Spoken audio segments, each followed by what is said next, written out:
دورے مزار پہ بیٹھا فقیر اپنی دفلی بجاتے بابا بلے شاہ کی کافی گنگنا رہا تھا۔ بھلیا کی جانا میں کون، نہ میں مومن وچ مسیتا، نہ میں وچ کفر دیاں ریتا، نہ میں پاکاں وچ پلیتا، نہ میں موسیٰ نہ فرعون۔ بھلیا کی جانا میں کون، نہ میں وچ پلیتی پاکی، نہ میں وچ شادی غمناکی، نہ میں آبی نہ میں خاکی، نہ میں آتش نہ میں پون۔ بھلیا کی جانا میں کون، نہ میں بھید مذہب دا پایا، نہ میں آدم ہوا جایا، نہ کچھ اپنا نام دہرایا، نہ وچ مٹھن نہ وچ بھون۔ بھلیا کی جانا میں کون، اول آخر آپ نو جانا، نہ کوئی دوجا ہور پچھانا، متھو ود نہ کوئی نہ سیانا۔ بھلیا او کھڑا ہے کون، بھلیا کی جانا میں کون۔ حسرت کچھ اور، وقت التجا کچھ اور، کون جی پاتا ہے اپنے مطابق زندگی یہاں۔ عبدالباری کسی کی پرسکون آواز سے گہری کھائیوں سے کھینچ لائی تھی۔ بمشکل آنکھیں کھولی تھی جہاں وہ سفید داڑھی والے شفیق بزرگ مسکراتے ہوئے اسے دیکھ رہے تھے۔ آپ، اس نے ایک لفظ بولا تھا جب سر سے اٹھتی ٹیسوں نے اسے بحال کر دیا تھا اور اس کے لب پھر سے سل گئے۔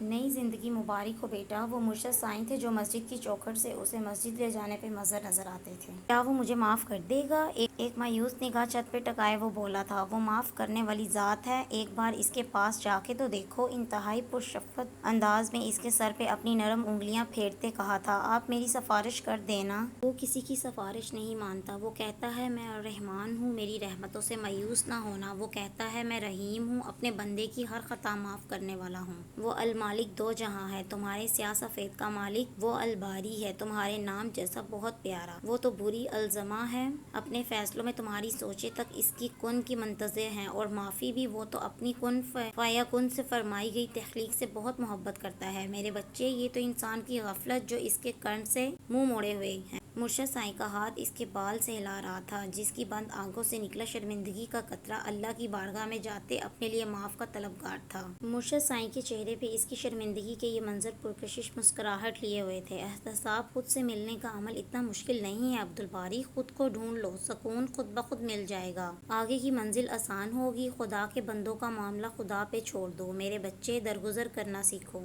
کچھ دیر کو مرشد سائیں نے اپنی بات کہتے ہی گہری سانس بھری اور پھر سے اپنا عمل دہرانے لگے تھے، اس کے بالوں میں اپنی انگلیاں پھیرنے والا۔ ایک بار کا ذکر ہے جب شیخ عبدالقادر جیلانی نے مرید صالحہ کو خرفہ ولایت عنایت فرماتے ہوئے نصیحت فرمائی، فرزند، دو باتیں ہمیشہ یاد رکھنا، اول یہ کہ کبھی خدا ہونے کا دعویٰ نہ کرنا، دوئم یہ کہ کبھی نبی ہونے کا دعویٰ نہ کرنا۔ مرید نے استفسار کیا، یہ شیخ، ایک بندہ گناہ گار خدا کیسے بن سکتا ہے، پھر نبی پاک صلی اللہ علیہ وآلہ وسلم کا امتی ہو کر ان کو نبی آخر الزمان تسلیم کر کے نبوت کا دعویدار کیسے ہو سکتا ہے؟ فرمایا، کبھی خدائی کا دعویٰ نہ کرنے کا مطلب یہ ہے کہ ایسا کبھی گمان نہ کرنا، نہ ہی زبان سے نکالنا کہ میں ایسا کر دوں گا، میں چاہوں تو ایسا ہو جائے گا، میں ایسا کہوں گا تو ایسا ہو جائے گا، کہ کن فیکن اسی وحدہ لا شریک کی شان ہے۔ جس بات کا ارادہ کرتا ہے تو فرماتا ہے کن ہو جا، کن فیکن، بس وہ ہو جاتی ہے۔ نبوت کے دعوے سے مراد یہ کہ کبھی کسی بات پہ ڈٹ نہ جانا کہ میں سچا ہوں یا میری کہی ہوئی بات ہی حرف آخر ہے، صرف وہی حقیقت ہے جو میں نے کہی،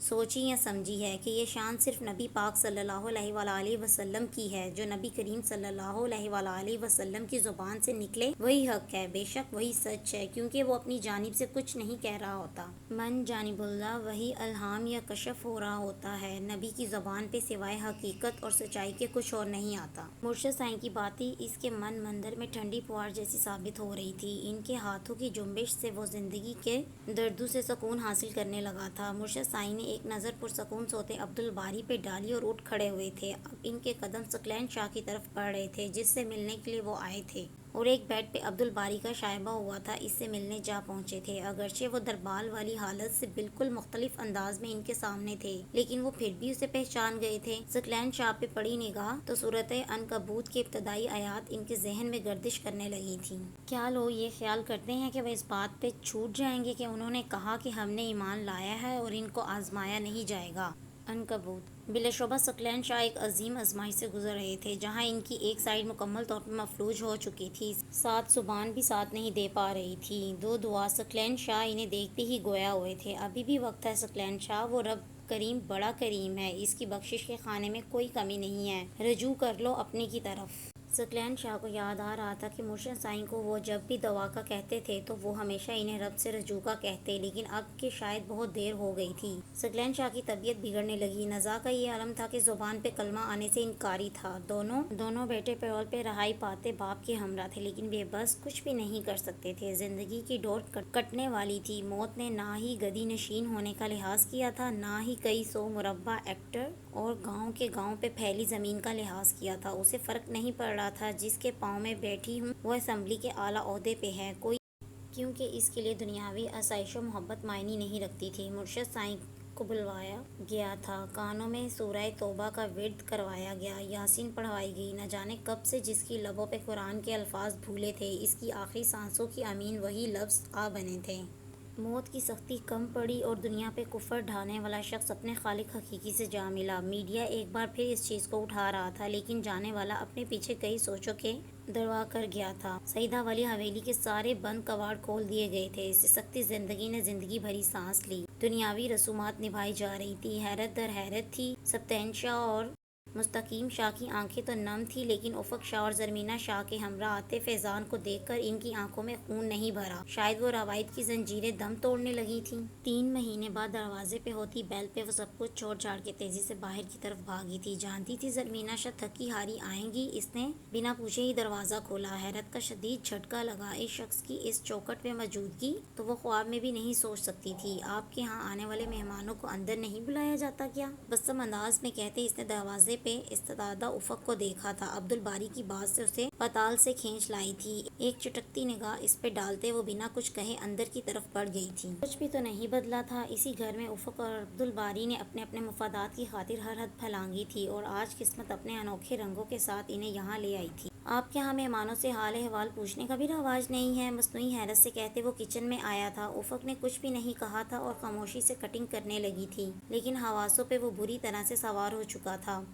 اس کے لیے ہاتھ بار بار پھسل جاتا، نتیجتاً ہاتھ پہ کٹ لگا تھا اور اس کی چیخ بلند ہوئی۔ باری جو اس کے سبھی چہرے کو بڑے فرصت سے تک رہا تھا، جس کا احاطہ نماز کے انداز میں دوپٹے نے کیا ہوا تھا، وہ اس کی چیخ پہ سیدھا ہوتے اس کے روبرو پہنچا تھا۔ ہاتھ سے خون بل بل کرتے بہہ رہا تھا۔ ایسی بھی کیا مدہوشی جو لے کے اتنا بڑا کٹ لگوا لیا؟ وہ دبے دبے انداز میں اسے بولا۔ افق یکٹک عبدالباری کو دیکھے جا رہی تھی۔ وہ ہر بات سے ایسے انجان بن رہا تھا جیسے درمیان میں 3-4 مہینوں کا کوئی عرصہ گزرا نہ ہو اور ان کے درمیان انتہائی دوستانہ تعلقات ہوں۔ غصے کی شدید لہر اٹھی تھی اور وہ ہاتھ چھڑاتے اپنے کمرے کی طرف بھاگتے اندر سے لاک کر گئی۔ عبدالباری ندامت بھرے انداز میں اس کا گریز محسوس کر رہا تھا، اس سے پہلے کہ وہ اس کی طرف بڑھتا اور ڈور بیل ہوئی تھی۔ اس نے دروازہ کھولا تو آنے والے کو اسے دیکھتے شدید جھٹکا سا لگا، جیسے اسے دیکھتے افق فریز ہوئی تھی۔ عبدالباری فیضان کی لبوں سے سرگوشی ابھری تھی، جبکہ اسے دیکھتے بت بنی زرمینہ کے وجود میں ہلکی سی جنبش ہوئی تھی۔ وہ انہیں مکمل اگنور کرتے فیضان کے گلے لگا تھا۔ آئی مس یو سو مچ فیضی یار، گھر آپ کے بغیر سونا سونا لگ رہا تھا۔ مما نے کہا آپ کو لے آؤں سو لینے آ گیا، ہلکے پھلکے انداز میں کہتے وہ ان سے بغل گیر تھا۔ زرمینہ نے حسرت بھری نگاہوں سے اپنے جوان بیٹے کو دیکھا جسے ایک بار ہاسپٹل ملنے گئی تھی۔ اس نے رخ موڑ لیا تھا اور آج بھی ان کے وجود کی نفی کر گیا۔ افق زرمینہ اپنا مٹی ہوتا وجود اٹھائے اندر آتے افق کو بلایا، یہ جواب نہ دارا تھا۔ اچانک سے ہی فیضان اور زرمینہ کی نگاہ اس کی طرف اٹھی تو وہ بری طرح بوکھلایا۔